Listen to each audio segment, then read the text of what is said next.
It is the P&P Podcast. Do it. Agreed. Everybody, here it is, Episode 5. Sorry it's taken us, I think we're about a week behind, Jeff? Week and a half behind. So, more my fault than anybody else's. Well, it's both of our faults. Both of us have been super busy and we've had a lot going on. So, Episode 5, we don't really have a topic, so we're just gonna shoot the shit for however long we can keep entertaining one another, and hopefully you guys like it. You guys and girls like it. If you have, as always, if you have any suggestions, let us know, and make sure you're heading over to the Pit Boss Waterfowl YouTube page and his social media. Give them a like, give them a follow, and do the same for me, please, with Punisher Waterfowl on YouTube and all the social media platforms. Jeff, buddy. At Punisher Waterfowl. At Punisher Waterfowl. There you go. And at Pit Boss Waterfowl. Jeff, buddy, it's good to see you. You have been a very, very busy man the last almost 2 weeks. Yeah, 100%. I got some equipment on a week ago Tuesday. So yeah, are we still under a gag order, or that came up because I started to do some. Actually, Karen did some stuff too, and then the gag orders reinstated. But I will say this: 200 cubic yards turned into 860 cubic yards. That's a big miscalculation right there. That's an ass load. And it depends on, some of them were not. Some of them were more than $205. $205.05. I wish they were $2.05. Yeah, I bet. $205 a load. So yeah, it was. Yeah, it's just. I mean, it needed to be done. Mm-hmm. And it got done. And in between all this, we kind of alluded to this already. I woke up Monday morning on the 8th, about 1:45, and I just had this weird feeling, which. It's not weird for me to wake up at 1:45, but it's weird for me not to be comfortable. And back and forth to the bathroom like maybe 6 times, and like I just could not. My stomach was messed up. I just could not get comfortable. We had turkey on Sunday night. I was even thinking like, man, what did I eat? Like you're just kind of trying to replay in my mind what I had going on. And eventually, I felt super bad about waking Karen up, but about 3:45 or so, I woke her up and just said, Karen, I don't feel good. So I can't get comfortable. I got this pain in my stomach, and I'm the guy, like, I never get sick. Yeah, I get sick, but I never get sick. I really don't. You don't go to the hospital. No, I haven't been to the hospital since 1996. That's an impressive stat. Without going down too far of a rabbit hole here, were you a fan of Seinfeld, the show Seinfeld? Yes. I mean, not so. Jerry used to have a stat that he never vomited since like 1983 or something like that. So that's like a stat for you. What I want to know is like people that happen to be listening or following that were born after 1996. Yeah, that was my first year of college, 1996. That's super scary, buddy, because I'm going to tell you, you scared the shit out of me when you sent me that video of you in the bed, and I'm just going about my thing, and my phone buzzed, and I was like, oh, it's from Jeff. And then I see you on this bed, and you're freezing, and Karen's there with. I was cold. Yeah, Pit Boss cold. It was very cold. The best part was I need some Demerol, and Karen in the background laughing. She's like, "You don't need Demerol." Well, in 1996, I can remember a shot of Demerol while I was in the hospital was a very good thing. It made the pain go away, and it put me to sleep. So let's continue on with the story. Sorry to cut you off, but so what was it? So you got to the hospital. Well, I'm going to rewind and say 1996. I had a spiral fracture in my lower leg, so I had a plate 9 screws put in it, and it was just again, like, I don't go to, even then, like, I hadn't been in the hospital, so like I didn't like that whole experience. And I told you earlier, Damien, that like I've been there quite a few times with Karen and especially my mother, but like for me to be admitted in a hospital, like they were like, we went to the hospital and they're trying to find me in the system. Like, I'm not in the system, you know. There's a bunch of other coaches that are in the system, but I'm not in the system. But anyway, they just asked me a bunch of questions and yeah, hey, how has your pee been? Has it been looking like dark? Iced tea? Yeah, iced tea or so. And I'm like, well, the one day, so this was on Monday morning. That Thursday we had a heat index of about 107, and I put in a strong 10 days there on the skid load and roller there that day. And I mean, I was sweating, but I had a cooler. I thought I was drinking a lot. Had a cooler, and so they're still kind of diagnosing me a little bit, and said, hey, here, take this cup and go pee in it. And I did. I was freaking shocked, man. It was like it was blood. Yeah. Like, holy shit! I've never had that happen. Yeah. So that was jaundice, right? A little bit of jaundice. Yeah. Well, basically, it kind of more turns into what my problem is that it's a kidney issue, right? So there's red blood cells in my in my kidney, through my kidneys or my urine. Go back. They do the put the old IV in the wrist, the back of my hand. I'm sorry, and she gave me something because I was throwing up. So not throwing up, but I did throw up. Feeling nausea. Yeah. So she gave me something for that, and then gave me something for the pain. And man, like in 10 minutes, like total relief. Like I was feeling good. It was a good thing. And then I was cold. But I went and did a CAT scan. I really wish, and I told the girl, I wish I didn't have my phone. My perspective, I'm laying there on this cart. She's wheeling me down, and it was like lights and ceilings, and it was such a really cool perspective. It wouldn't have been, I guess maybe you had to be there. It would be cool. I don't know where I really would have used it. Somewhere on social media, I'm sure, but it was a pretty cool perspective, getting pushed around, laying on my back and not really being able to see a whole lot. But basically, long story short, evidently I had like a 3 millimeter kidney stone, and that's even though that was kind of in the back side of you, or you kidney in the back, it was affecting my stomach, or at least the pain was being felt on the front stomach. So. Basically, they just said, "Hey, you got to drink a lot. Drink." And they gave me some codeine pills, and something for the nausea. And so I don't know what. Maybe it's like 6:30 now. Oh, you know what? Pushing 7 o'clock. I was supposed to get a load of fill. I called real quick and I said, "Hey," I said, "Ann, I'm going to get there, but I'm not going to make it. If they're going to be there at 7:30." She said, "Oh no, we don't start till 8 today, so you'll be fine." Sure enough, I took a codeine, drove on over, got out of the truck, and here comes load number 1, and I was good to go. That's awesome. So that. Without aging ourselves, but we're at that point in time where things are starting to go wrong with us, with our bodies, right? So and the good thing is that you 100% realize like something's not right here. Perhaps we should go to the doctor, and trust me, I don't know the pain that you went through or the discomfort that you went through. But in 2003, I was in Kabul, Afghanistan, and was complaining of pressure in my chest. And the Canadian government had hired Tibetan cooks to cook for us. So the doctors, the army doctors, had said, "Hey, listen, it's just the food. It's some indigestion. Here, take some Tums, and you'll be okay." And it was fluke that when I would take the Tums, the pressure went away for a couple hours or even a day, really. So anyways, one night it come back, and I mean, I'm in excruciating pain, and I literally crawl from my bedside down to the hospital, which was, I don't know, it was probably 300-400 yards. Get down there, and I tell him, I'm like, "Listen, just like what you were saying, there's something that's not right. This is way beyond indigestion, right?" And I'm at this time, I am 26. I'm 26 years old. So this is going to be a long story, but it's an awesome one, I promise you.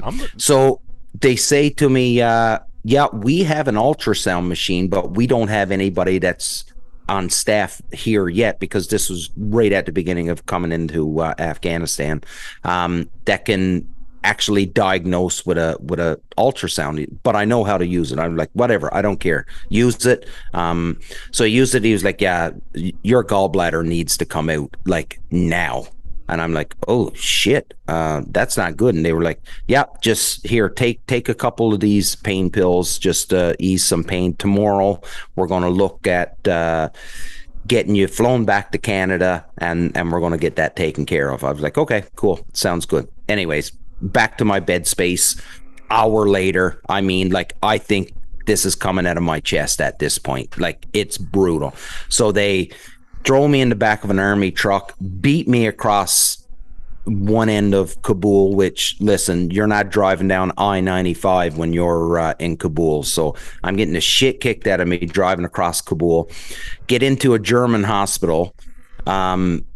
They diagnosed me. Yeah, confirm it's a gallbladder. Then they beat me all the way across town again back to the Canadian hospital. And then they opened me up.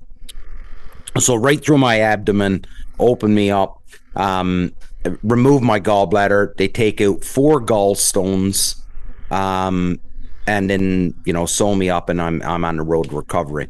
The thing that made me laugh when I seen your video was the fact that when you would ask for Demerol, well, because they had cut my abdomen open in order to retrieve, because it was in a tent in Afghanistan where the surgery took place. So they were giving me morphine for the pain, and it just wasn't enough. And the doc came to me and he was like, how you feeling? I'm like, this is excruciating. He said, safely, I can't give you any more morphine. I'm like, well, we got to do something because this is killing me. And he was like, well, I'm going to have to put you on a Demerol drip. Buddy, I was on a drip of Demerol for 5 days, and my buddies were, so in the hospital they had a PlayStation, so my buddies would come down to visit me and play PlayStation in the hospital. And they said for 5 days I was having conversations that they could not even like fathom what I was trying to say or get out, because I was so out of it on Demerol for like 5 days. It was amazing. But I got a cool scar to remind me of it for the rest of my life, and a pretty good story. So the moral of the story, listen to your body. When it tells you something's not right, something's not right. Yeah, 100%. I kind of thought that too, about, hey, like, I'm old.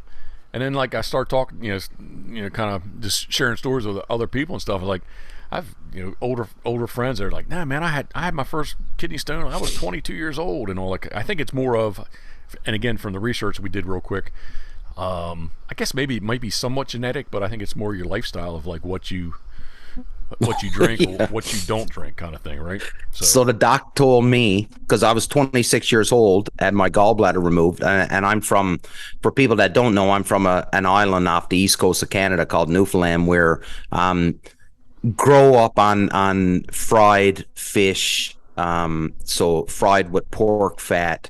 Everything is fried, everything is salted. Very old school way of a very old school diet. From the East Coast. So he told me, he said, it's your diet that you grew up with. And how was it? He said KFC, he said 80% of the time, anybody that comes in for gallstones and a gallbladder attack, it was about 24 hours after eating a meal of KFC. Really? Yeah. Yeah. And like fried chicken and that sort of thing where I'm from, like that's your diet, right? Fried fish. Yeah. So you say fried fish, man. I am missing some fried fish. Not to get off topic too much, but you know, Karen has done well, they don't allow her to have as many calories, but she's done a much better job. She walks every morning, walks the dogs. Mm-hmm. But Karen's down like 60 pounds. I'm down 50, and I really do miss. And we have eaten fish. She's been doing more salmon than anything else, but man, I really do like. Well, we haven't fished this year for mahi, but like mahi bites that we would kind of take saltines, bust them up, and basically bread them in the saltines, and then deep fry them. Man, I really flounder, rockfish, straight bass, rockfish. Yep, I'm really missing that. Plus, doing the chippies on the side, fresh. I know. Fresh French fries, right? So I kind of have been missing that. But I got to say, at the same time, I really do feel better. I told Karen, we walked in the house the other day, I was like, somebody was telling me about heartburn. It's like, man, I can't remember the last time that I felt halfway bad, like heartburn kind of thing, Wow. So I feel heartburn a lot now. So I'm a big, I shouldn't say I'm a big fan, but once a month, I'll normally sit down, my wife and I, and we'll sit down and we'll have a bottle of red wine. And I love red wine. But if I drink 2 glasses of red wine, my heartburn that night is horrible. And so for me, I've put on, I think I've put on probably about 25 pounds since COVID started, and just not eating properly, putting on the weight. And I think it's just, I'm really, really seeing what my dad used to say when he used to say, you think you're bulletproof now, but it's going to catch up to you at some point. And now at 45 years old, I'm starting to see all that abuse I gave to my body, smoking, drinking, like in the army. Buddy, I drank like to a stupor 6 nights a week my first couple years in the army, right? So, just didn't look after myself, and my body is now finally saying, F you. It's time for you to smarten up. Yeah, man, I as younger, I did not, you can laugh and disbelieve me. Actually, Karen's youngest son's coming down today. Mm-hmm. And I've never smoked a cigarette. He doesn't. He just thinks he can't believe that. I was like, oh, yeah. I haven't, man. Like there's two times I've smoked a cigar. I said, but I've never smoked a cigarette. And I said, man, like as far as drinking alcohol, like when I was younger, I did not drink a lot. I just didn't drink that much. Like older years. Probably, if I had to pick a year, I would say from about the year 2000. Really? It was more like I can recall with like the D3 TV stuff we did. Just seemed to be we traveled around a bunch more. Maybe it was a little more social. Like I would do a beer here and there, but like I just with a meal or something like that. But like I just didn't drink to drink. Okay. And with doing more of just with the traveling and socializing and traveling and socializing, and it maybe wasn't exactly that year, but I would say late 90s, and I had to pick a year, I'd say 2000. And trying to really kind of settled in on like a Canadian blended whiskeys and or bourbons was because it had no carbs, whereas generally beer is loaded with carbs. So that was kind of my go-to, but yeah. I'm glad, I'm happy for you that if there's a silver lining in this. And I'm happy for me with my stuff as well, is that it's happening now and not in the middle of the season. 100%, yeah. Right? Take that silver lining and say, well, listen, now, okay, I've got to make some change. Well, for me, I've got to make some changes in how I'm treating my body, but it's good. You get that little wake up call and sort yourself out and make those necessary changes, and hopefully you're all good to go for the season, and there'll be no hiccups then. Yeah, 100%. Like I really am. I was telling somebody today, I'm really curious, like being that. Oh, here's what I said. So, this is the story I told Mark today. What was the dehydration? Was that like the triggering factor to this? I mean, I don't know how kidney stones, how they form that quickly. Was it in there and being so dehydrated, like irritated, agitated, that it kicked it off? But I had 2 bags of saline solution, I guess it is. Yep. They gave me extra one just because I was dehydrated. And then I did go and work. She gave me my slip though. I didn't have to work. I was off work till the 10th. So I said, I'll take that and use that. Thank you very much. So I want to make sure I write you your work slip. I was like, all right, thank you. I didn't say okay, thank you. I appreciate that.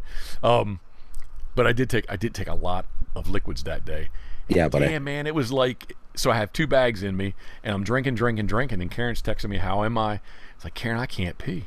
Like it's now it's 11 o'clock. I said, like, I haven't peed yet, man. And she's like, keep drinking. And but anyway, with the program that we're on, we weigh ourselves each morning just to keep track. Yeah. I gained 10 pounds in a day. that's how dehydrated I was. Yeah. That's what I was just going to say. That's all water. That 10 pounds is all water. 100%. But I gained 10 pounds basically not overnight, but in a day's time. Yeah. And then the other weird twist to this is, so I took a codeine that morning. I was good to go. I'm driving home, and Karen's texting me, "How am I doing?" And I was like, it just freaking hit me. Like, and this time, instead of being in the front, it was more of like I had a broken in the back, rib, like a broken rib though. Like it was like almost like hard to breathe. So she called me. She's like, do I need to come get you? Can you drive? Pull over. I was like, no, I'm okay. I just need to get home though. I came home and I took a codeine, and by the time I was out of the shower, I felt great. Like it was no pain. I'm like, okay, that's good. And Karen warned me. I'm trying to put warned and worried together. She warned me and was worried that, hey, like you can be addicted to these things. It's like, Karen, I don't have an addictive personality, Karen. I'm okay. I'll be all right. Big time. You totally can be. I had an old friend in the Army one time. He got addicted to them. So basically, long and the short of it is, Monday night was horrible. Woke up good Tuesday. Tuesday night was bad. Like Tuesday afternoon, Tuesday night was bad. I woke up Wednesday. I haven't had pain since Wednesday morning. Like I don't That's know, awesome. I don't know if I passed it or what, but like I am like, I think I only took three of the codeine. And like I have been pain free 100%. I'll knock. That's awesome. That's good, buddy. Yeah, but so. I think you would notice if you passed them. Okay. From what I was told, if you pass them, you'll definitely know. That's what I told Karen. I was like, I haven't had any sensation that I did. Yeah. She said, she's like 3 millimeters. She's like, that's not, that's kind of small. And the doctor did say it was small. She said, you have it is small, but I know what you mean. You're getting what I'm throwing down. Mine, like my gallstones, size 17. Size 17. Yeah, come on. Yeah.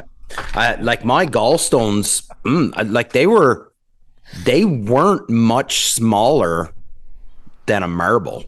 Oh, okay. Yeah. So like it wasn't a fun time.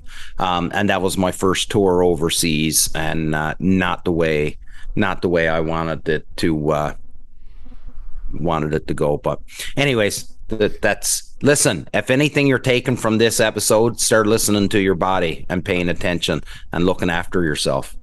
Yeah, 100%. That was I kind of, I don't know, my ego in me. My ego is like, I can fix this. Like I'll just I can fix this. I can fix this. And eventually, like, shit, man, like I can't fix this. Like I was like, do I call an ambulance? Do I just drive myself? And when I woke her up, I was like, Karen, you got to go to work and stuff. I said, let's just call an ambulance. She's like, no. She's like, hop in. And like she did drive. She was doing 80 miles an hour to get to the hospital. So God love her.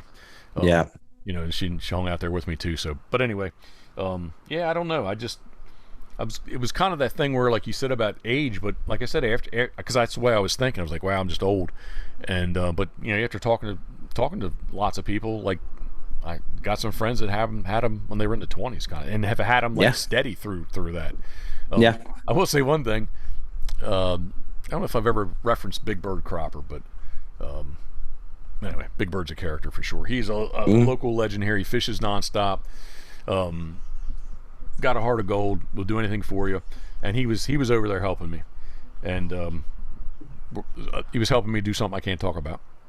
And he says over the years, I guess he's had six different attacks. And I've heard this before too, and I think I've heard him say this before with gout. I think it may be just like his go-to, but apple cider vinegar. So that's weird that you bring that up, because I heard somebody mention that as a cure for or a remedy for something the other day, but then they used the term apple cider vinegar with the mother. With the mother. Yeah. And I don't know what that is, but they were saying just like take a drink of it, like not very much because it's pretty strong, but apple cider vinegar with the mother, but I don't know what the mother is. I've not heard that. I'm gonna Google it while you're talking. You do that. So apple cider vinegar. apple cider vinegar. Excuse me. I will slow down. It's some strong, potent stuff. Yeah. I think the directions say 2 tablespoons in 6 or 8 ounces of water. Big Bird was talking about taking 2 shots, so I was like, hey, if 2 tablespoons is good enough, like fuck, two shots must be better. So in the morning, I've been taking. He says that it helps because he said he had a doctor tell him this, and that it will help prevent them as well as when you do have them, it helps dissolve them possibly. So, and he also said cranberry juice. So I had like just a small juice glass of cranberry juice, and I get my little steamer's shot glass out, and I pour in the apple cider vinegar, and I don't know, I can't say I've gotten used to it yet, but anyway, basically I'll take a shot of apple cider vinegar, and then I do a little cranberry juice on top. It's kind of that really bitter vinegary taste, obviously, and a little bit of sweet from the cranberry kind of helps it. But basically, I do 2 of those in the morning. I've been doing 2 of those in the evening. So I don't know as we get away from this, as I'll continue to do those. But I don't know. Maybe I will. Maybe I won't. But I would like to do it. Apple cider vinegar with the mother is the unfiltered and unrefined vinegar with a cloudy and murky appearance. Well, that's what I'm doing then. Yeah, it's called apple cider vinegar with the mother. It's used for drinking purposes and has many health benefits due to the presence of beneficial bacteria, yeast, and protein. Yeah, there's a bunch of junk in the bottom of this thing. Yeah. And it's actually, after you open it, you have to refrigerate it, so it's in the refrigerator. So it's cold. Yep. And but I told Geoff the other day, and actually Fred West, like, I think I'd almost be rather doing these shots of tequila would be easier than apple cider vinegar, man. Like, oh, well, I got on this kick about I don't know, probably about 6-7 years ago of gin and cranberry juice. And I just enjoyed the taste of it. I enjoy gin anyways. And then with the cranberry juice, I really enjoyed it. So I didn't realize that cranberry juice was such a good thing for, well, at least I know for men it is. I don't know if it is for women, but for men it's a good thing. Here you go, ladies and gentlemen. Just when you thought we were going to talk about ducks all day, here we are talking about our urinary tract. Yeah. So gin, cranberry juice done wonders. Apparently it was really good for him. Maybe not the amount of gin I was putting into my body, but the amount of cranberry juice I was putting into my body was a good thing. Well, I want to ask you a question about that, but I got to tell you, like, I even said to Karen, like, where's my liver? Where's my liver and all this? Like, is this my liver I'm feeling? I guess maybe I didn't, maybe, I don't know what I've said, but I did not eat. I was sure when we left the house, I just put a pair of shorts on. I did not put underwear on because I knew I was getting cut open. And they're going to strip you down anyway, right? So that's right. I just put a pair of shorts on. I was like, fuck, I don't need any underwear. I'm just going to put some shorts on because I'm going to get cut open today. They're going to do something to me. Gin, what gin do you like? So my favorite is Bombay, but I like Hendrick's as well. Okay, I was going to say Hendrick's. That's okay. Yeah. But see, to me, Hendrick's doesn't have enough of the juniper berries taste in it for me. I like Hendrick's, but it's not as strong as what Bombay is, and that's what I really like. Bombay is my favorite. So the Hendrick's is cucumber infused, right? Yeah. Yeah, that's what Scott Moody, good friend of ours, got us. We're talking about different drinks and stuff. He's like, "Hey man," he's like, "Have you done gin?" And I was like, "No, we haven't really done." He's like, "Man, you should try this Hendrick's. It's really good." And we were drinking that for a little while. Yeah. So Hendrick's. So I never ever understood the term, but people talk gin. They say gin's a great summer drink. Right. And I never really ever put much thought to it. But Hendrick's on a hot day is amazing. It is really good on a hot day to sit down with Hendrick's and tonic water, a little bit of ice. It's a fabulous drink. I really enjoy it. Well, speaking of hot, man, here in Maryland, it is full blown summer. It is basically August weather. It's just last night was a little bit cool. I came out and aired the dogs. It actually felt just a tad bit cool, but man, it's just we're into into those high temperatures. Well, not hot. I guess it's all relative what people call hot, right? But it's more the humidity. Buddy, what you were into was hot. Hot, okay. Well, it's like that was 100. You sent me a picture one day, and you had 107 with the humidity, right? Yeah, that's what. It's just the humidity, man. That's what I feel the most. Like literally, I was literally over there, like not doing much of anything, and like I'm just like glistening, dripping. It's running down the backs of my arms. It's running. I can feel it running down my shins, kind of thing. And again, I guess that kind of goes with me being dehydrated over there. Although I did make effort to fill the cooler up with drinks, and I did go every other day. I was getting ice and filling it up. But yeah, it's dead time summer. The big thing going on here, actually in Ocean City. I'm just outside Ocean City, but the big thing this week is the White Marlin Open.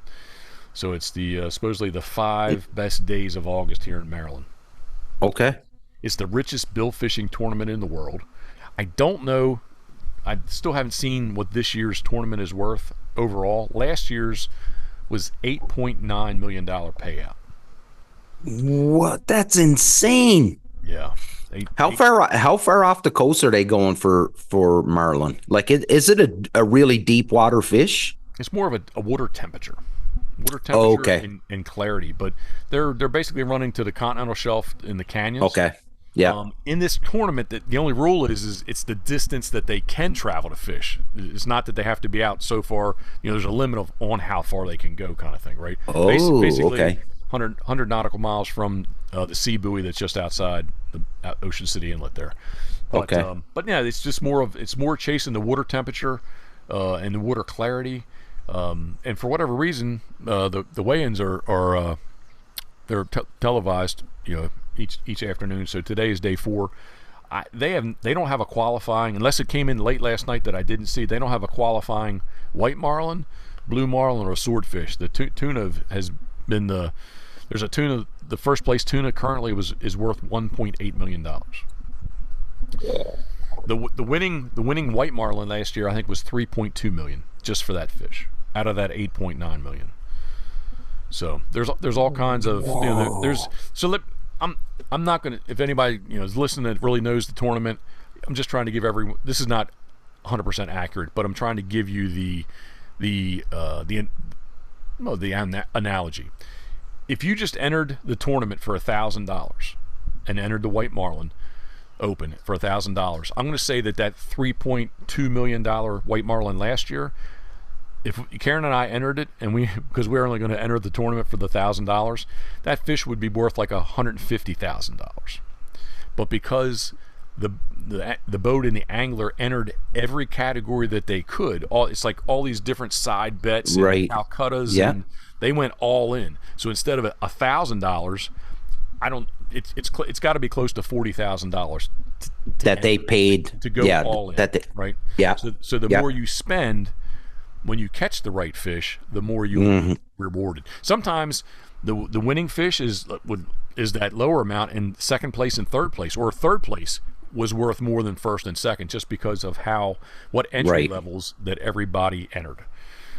So it's, and they have a small boat category also.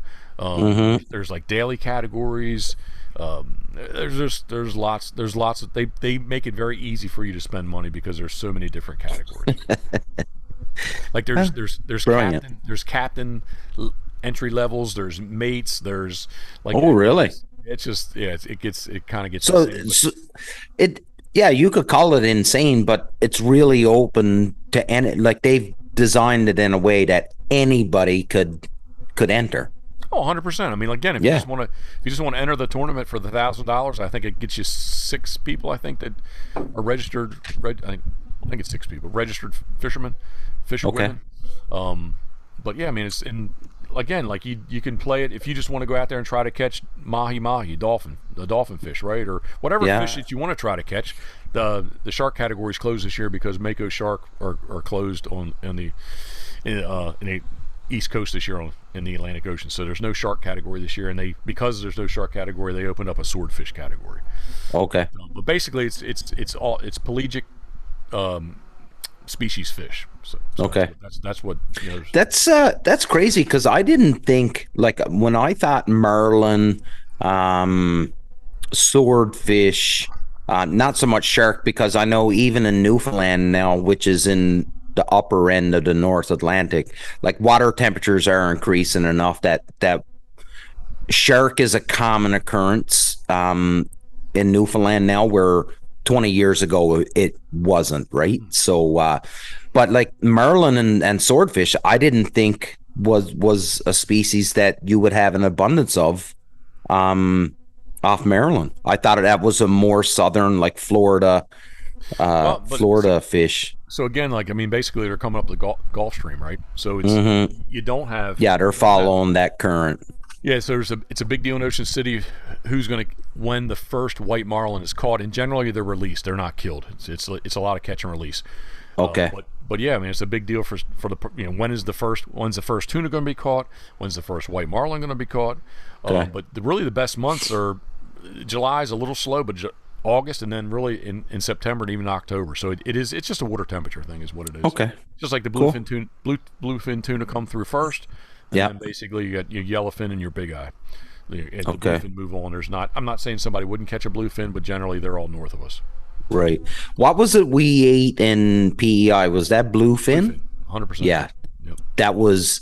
So I'm a fish fan. I'm not a crab, lobster, shellfish fan at all, but fish I absolutely love.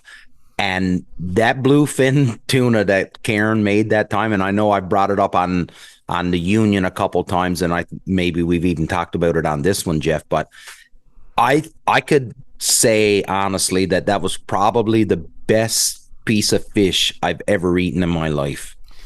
And the thing is that I told my wife, right, and you probably don't remember it, but I called my wife that night and I was like, man, I had tuna this evening for dinner. And she was like, tuna? What are you doing? Because you don't like tuna. Because the only tuna I've ever tried is what comes in a can. And I don't like it whatsoever. Buddy, that tuna that Karen made that day is the best thing I've ever eaten. So now when I go to a restaurant, if there's tuna on the menu now, I 100% order tuna. Yeah. I don't get it often, but if it's on the menu, I 100% order it now because it is that good. It is, and it was up there, especially it was fresh too, because it wasn't. Yeah, it was like a day old. Exactly. It was a day old, man. It was so good. And then, and just keep going on this fish theme. I remember. We went to that. You'd know the guy. Remember, we went to that. Geoff took us to that fish store where we could where we bought our fish. Brackley Bay. Brackley Bay, yeah. Brackley Bay Oyster Company, right? Yep. Yeah.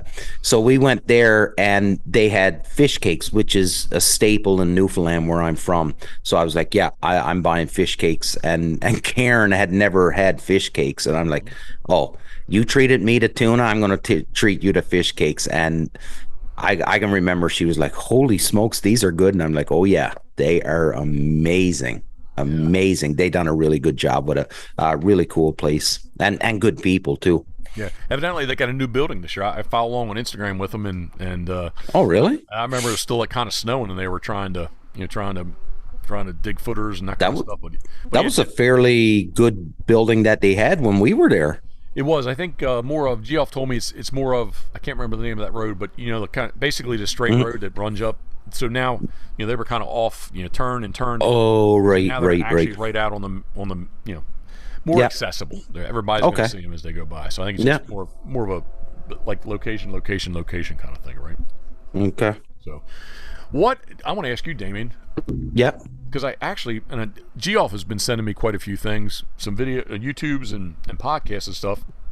And I actually told him, I texted him this morning, man, I apologized to him because I said, I've just have so much stuff going on. Everybody's always busy and stuff, but even when I'm busy, I'm able to watch this YouTube or listen to this podcast, and I have not caught up with your Punisher podcast. Yeah, I think the last two I've missed maybe. And then what you're doing, Duck You? Yeah, so that's something Dave came up with. I would say probably about 3-4. He's probably been thinking about it longer, but he brought it up to me about 3-4 weeks ago, and he was like, "Man," he said, "I really want to do this Duck University thing, and try and push out a little bit more education stuff, right? And which is something that, you know, we feel strongly about and trying to push out there, right?" So he came up. He had Bobby Hayes on. And a friend of Bobby's, I'm real sorry, but I can't remember the guy's name. From Blue Stem Waterfowl is who he works for, anyways. But I forget his name.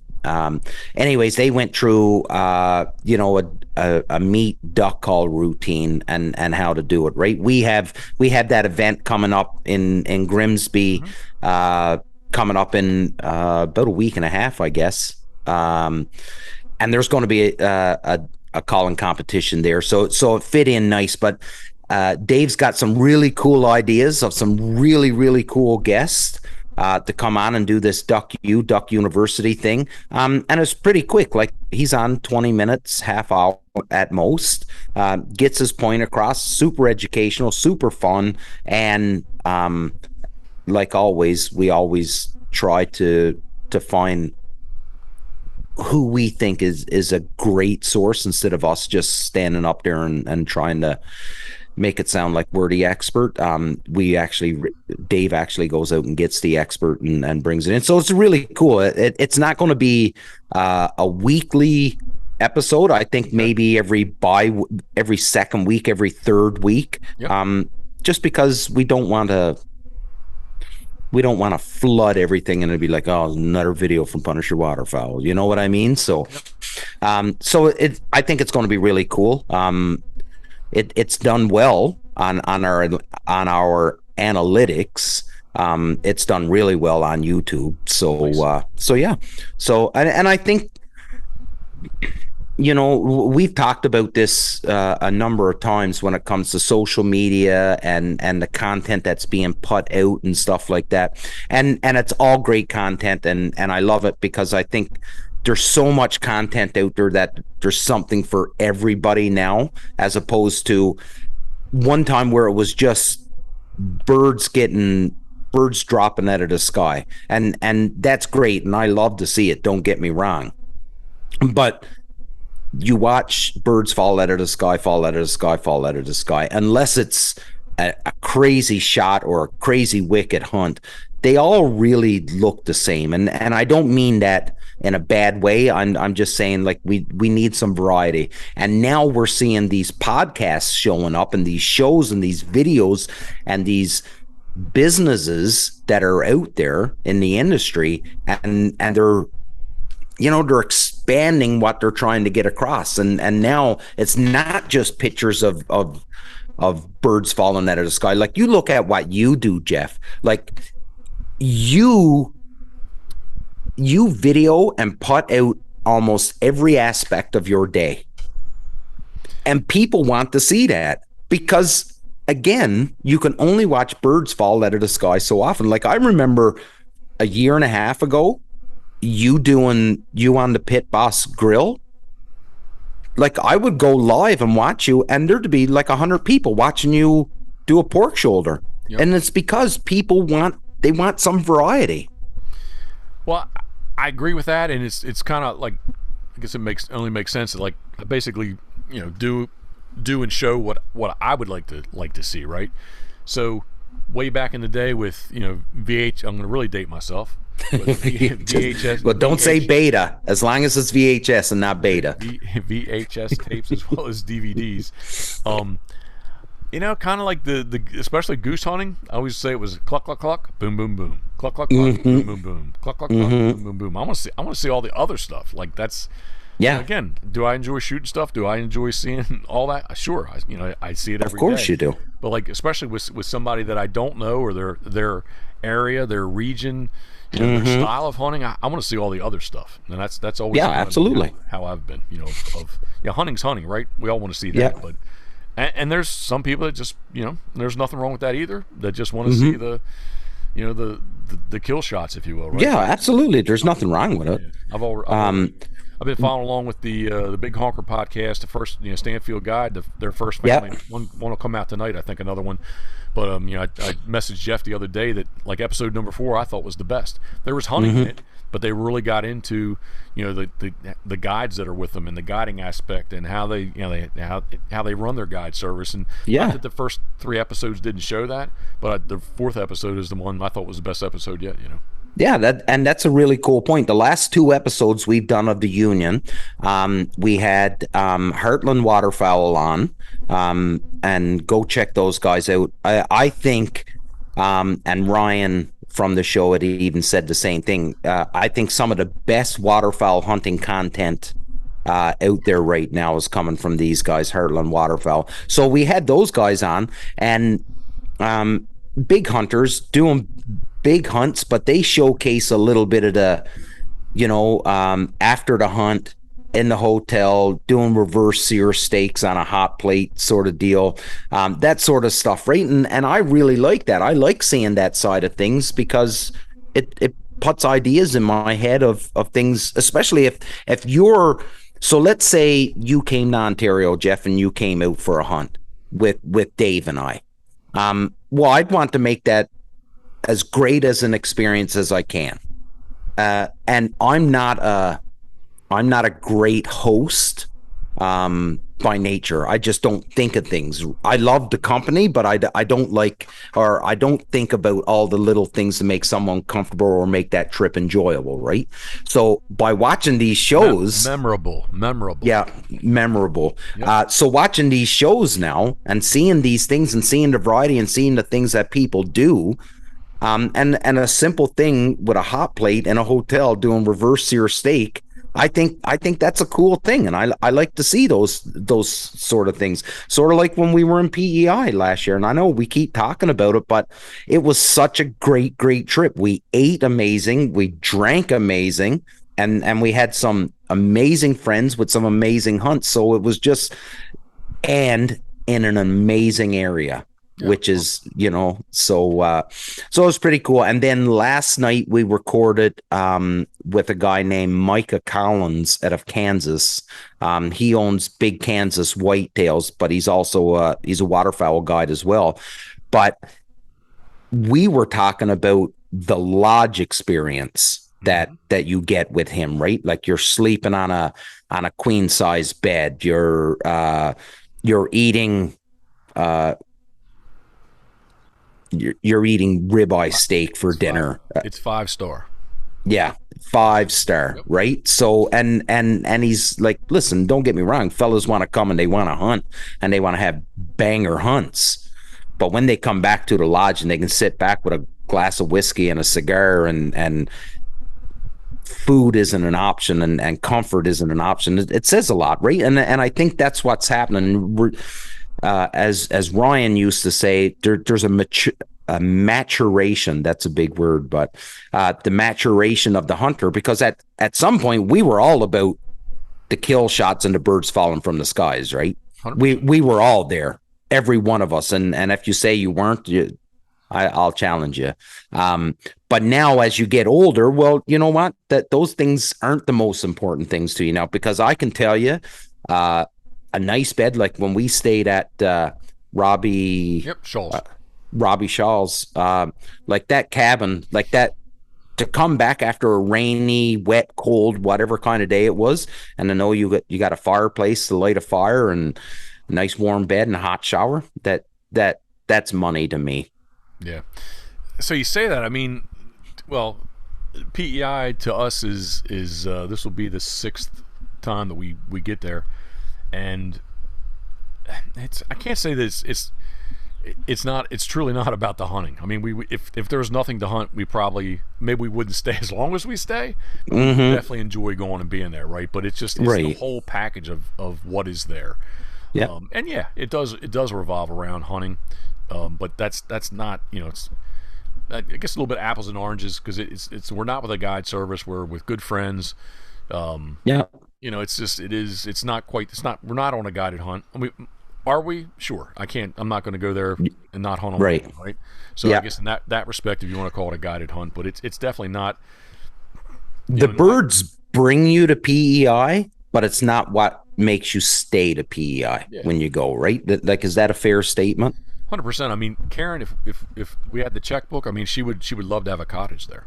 Yeah. And her idea would be rent it out all year long, and let's just go there the month of October, or whatever. Let's go spend 4 weeks there at our cottage, but at the same time, have it pay for itself, kind of thing, right? But we're gonna make the P&P podcast so popular that you're gonna be calling Polly to get a property up there, and Polly's gonna look after you right next to Maggie's Pub. There you go. I did reach out to him. Did you really? Well, pre-COVID, right? When maybe prices weren't crazy. But no, I did ask him. I was like, hey man, we're looking at some used stuff. Like, what's a lot go for? And he was showing me some package, like these simple packages of what a cat, what you could build, comes in a package basically. Yeah. It really, I mean, I guess it's all relative of what's affordable, but they really were somewhat affordable, Yeah. I could see it. We never got as far as into property tax and how U.S. citizens and that whole, like, how does that all work? Or owning property in Canada and not being a citizen of Canada, but no, it's back to PEI. Yeah, it's just a beautiful place. What is it? It's August 11th. I mean, physically, I'm not ready to go, but mentally, I'm ready to be there tomorrow, man. Yeah, big time. I remember last year when we were there, we kept talking about this event that we were going to create. And I remember Karen, at first she sort of kind of humored us when we were just talking big and stuff and drinking. And then I think she started to see there was a little bit of wind coming in her sails. And she was like, listen, this is my, like, and it's a very zen place for Karen, right? Oh, she loves it there. She loves it there. So she was like, listen, I love what you guys are doing and how passionate you are, but don't turn my zen moment into work for a week, right? And I was like, yeah, that totally makes sense, because you're making that trip for the vacation, not to work again. Yep. I don't know if she'll buy a license this year. She has in the past. And so she shot some birds before. Obviously, well, not obvious, but obvious, yes, because you talked about the fresh tuna twice. Twice we've killed a big bluefin. But I mean, I think more. Geoff usually picks me up, so he's kind enough that leaves our truck for her. And but Karen just loves, from Shaw's, just walks up. I bet she's not. Did you guys ever make the walk down to the beach? No. I went down to the other end, but not down where Karen used to walk with Duker and Rye. Did you ever hear the waves? Oh yeah. Yeah. So I mean, it's when I was first there, I was like, is there a railroad track, something, like, it was this noise, like what am I really listening to? And it is the beach. Yeah. It's not like it's only like 300 yards away. Yeah. It's a quick little walk down. It's but she just enjoys doing that in the morning, and she gets up on her own. She usually has a fire started, or rolling for us when we come back, and usually has something for breakfast for us. So. Oh yeah, breakfast is. There's physically there's a lot to do between now and then, but like mentally, man, I'm ready to be. Yeah, I bet, buddy. We're getting short on time here, but I did want to ask you this question, Jeff. I really wanted to know, how are you looking for your fall season? Are you booked solid right now, or do you have space for people to get in? The only day that will be, and it'll probably stay open, but it's our Thanksgiving, so November 20th. Okay, that's awesome. That's good to hear. When Christmas falls on a Sunday this year, so that's not in play, but during the week, if obviously Thanksgiving's during the week, and if Christmas falls, basically six times out of 7, it's going to be a hunting day, and that's usually I usually don't sell that day. I mean, I would go that day. Yeah. Matter of fact, one year they backed out, but I had it booked, and another Karen was at a different vet where I think she got double time because nobody else wanted to go in on Christmas Day, and she's like, if I'm gonna go, she's like, if I was gonna hunt, she was gonna go. So, but the thing, I'm very fortunate with that. We'll see how 2023, 24 kind of shakes out. Right. But yeah, that's no, that's good, buddy. I'm glad that you've booked up, and I'm looking forward to the videos again. And it's getting close, eh? Like, it really is getting close to the season, and all the the preseason, getting stuff ready and trying to prepare and stuff. Like, it's getting us exciting now. Like, Geoff sent that picture. Did you see that picture Geoff sent the other day of the late brood of yes, I did. Yep. Of cotton tops? So so it's nice. You're starting to see this stuff now, and it's starting to get you pumped up and ready for the fall. So it's a good time. It's a good time, buddy. It was a good time, man. And well, I can't say if there wasn't a season, it wouldn't be a good thing. But man, I tell you what, if I had to pick a month that was what's my favorite month of the year, like more for weather than anything else, I would say October. Me too. Humidity leaves and crystal blue sky, and maybe it still might be 70, 72 during the day, but it's cool at night, and you might get a little frost, but it still warms up. And I think that's right. I love late September and the month of October. Yeah. If the fall is dry, and I don't mean like drought, but instead of rain and that wet snow coming in on you, if it's a dry fall, it's my favorite time of the year, and that got nothing to do with the hunting. That's just temperature wise.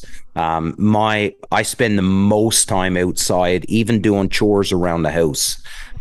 It's in the fall, because in the summertime, like in this heat, I'm not outside digging ditches and putting in flower beds. I can promise you that. Yeah, I can. Over the years, there's been a couple of days on PEI where I would describe them as being not nasty, but definitely muggy. Like damn, like it's I thought this. I'm in Canada in October. I thought it's supposed to be like a chance of snow and little skim ice on a puddle in the morning. Like there's getting it eaten by mosquitoes and being flat out muggy. So yeah, big time.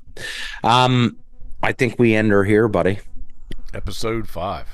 If you're still listening, everybody, which I know you are, we would really appreciate it if you gave us some love, gave us some comments on this. This will be uploaded to the Pit Boss. So if you're following Pit Boss anywhere on social, on YouTube, you're going to get to see this. And then you're going to get if they are following me, they need to go follow you.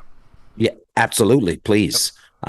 And you know what, if you really need to, you can rewatch this or re-listen to it the second time to help boost my numbers too. But Damon, I have to mention, I do appreciate the hat and the shirt you have on there. I mean, I just went tank top and listen, without going too far down a rabbit hole, I seen the picture that Karen put up of the new hoodie the other day, and it was like a size 5 youth, and I'm like, something's what you talking about, Lucy? Because T2s, T4s, and 5.6s. I seen that, and I'm like, what's going on in Pit Boss world? But I love it. That's for Nick Castellano, Cider Swamp Gunning Decoys. There you go. So listen, you need to get over on Patreon with Jeff, doing a lot of great things. You get to see all Jeff's content on there. So go do it. I've signed up. It's super easy, super simple, and I promise you, well worth your money. Get your merchandise, follow Pit Boss Waterfowl, follow Punisher Waterfowl every way you can. Send us some love. Tell us what you like and what you dislike. And if it's something that we can fix on the dislike, we will. If it's something that we, and the Punisher pack, and the Punisher, which you know what, at Real Geese Decoys, and they're selling really well actually. So up here in Canada, selling real well. Haven't talked to Craig Mintz with Real Geese now for about probably about 3 weeks. He's been racing crazy, getting some wins under his belt. So haven't really bugged him too much, but it's doing well. You have some, 4 dozen. There you go. Yeah. Well, and G Awful, he'll be an owner of one. I'm going to take a dozen up to him. Absolutely. I can't wait to see him in use in PEI. It'll be awesome. So, everybody, we'll give Jeff the last word here, but I can't say thanks enough for listening to us two old farts, I guess is what we can say now, because I'm older, but but we spent the first half of the show talking about kidney and gallstones. So Jeff, to you, buddy. Yeah, man, life is good. It's summertime here, August in Maryland, and time has flown by, and I wish that I could talk about something that I can't talk about. That's all. I know, buddy. Soon, though. Soon. Very Soon. And it's going to be epic. I can't wait. Everybody, this was episode 5 of the P&P Podcast. Thanks so much for listening. Until next time. I'm going to do it, Jeff. I'm going to do it. Thinking of you, we are. Boom, boom, boom.